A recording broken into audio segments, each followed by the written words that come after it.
Welcome back, everybody. I'm Reverend Said, and today we're going to be reading Genesis chapter 18, verse 1 through 15, and Genesis chapter 18, verses 16 through 33. And if you ain't did it already, please hit that subscribe button. Also, like, share, and comment on any video on this channel. Alrighty, Genesis chapter 18, verses 1 through 15. A son is promised to Sarah. The Lord appeared again to Abraham near the oak grove belonging to Mamre. One day Abraham was sitting at the entrance of his tent during the hottest part of the day. He looked up and noticed 3 men standing nearby. When he saw them, he ran to meet them and welcomed them, bowing low to the ground.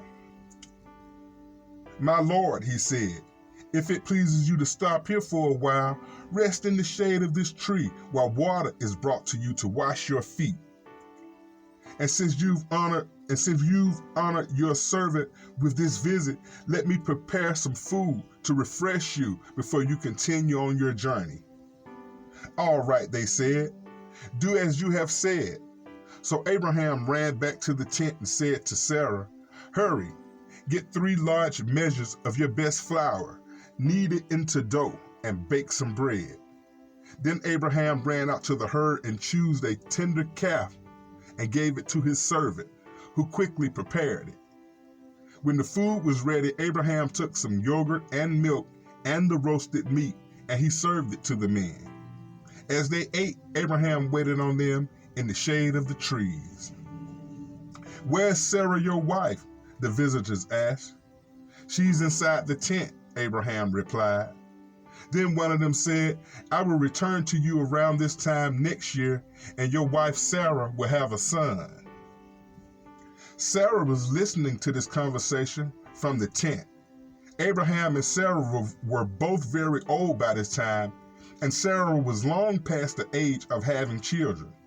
So she laughed silently to herself and said, "How can a worn-out woman like me enjoy such pleasure, especially when my master, my husband, is also old?"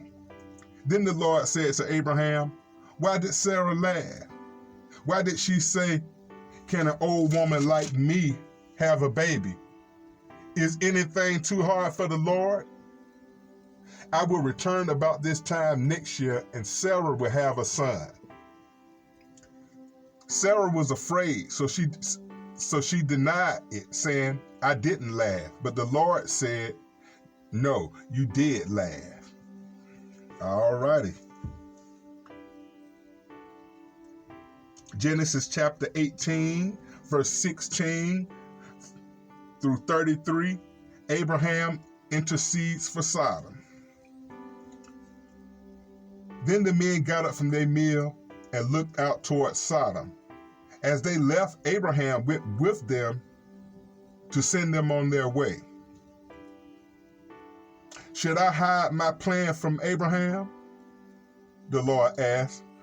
"For Abraham will certainly become a great and mighty nation, and all the nations of the earth will be blessed through him. I have singled him out so that he will direct his son and their families and keep the way of the Lord by doing what is right and just. Then I will do for Abraham all that I have promised."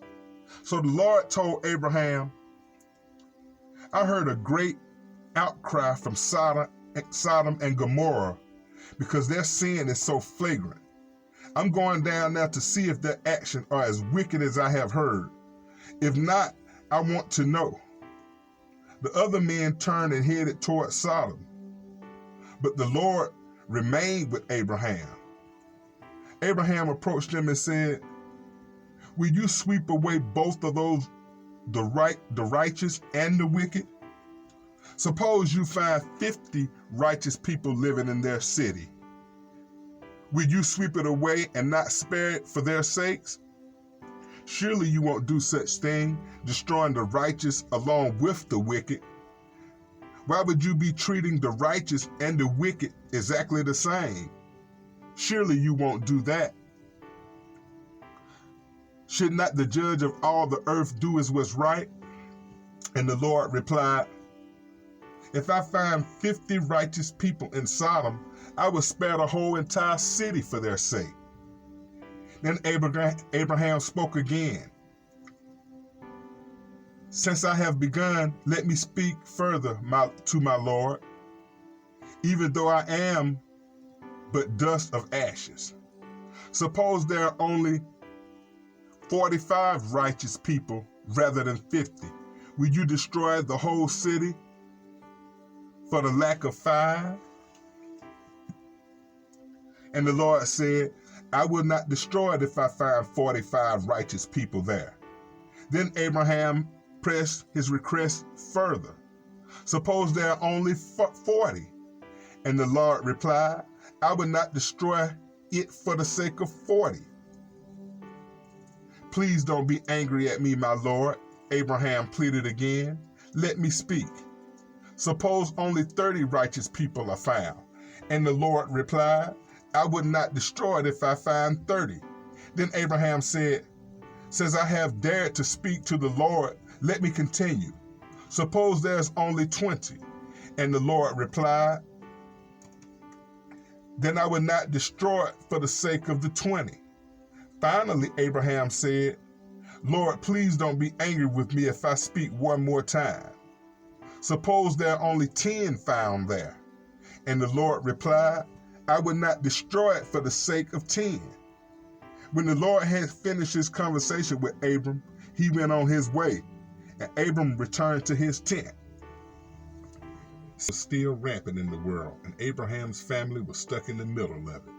His nephew Lot was living in a city that was desperately wicked, and only he and his daughters escaped the fire of God's judgment there.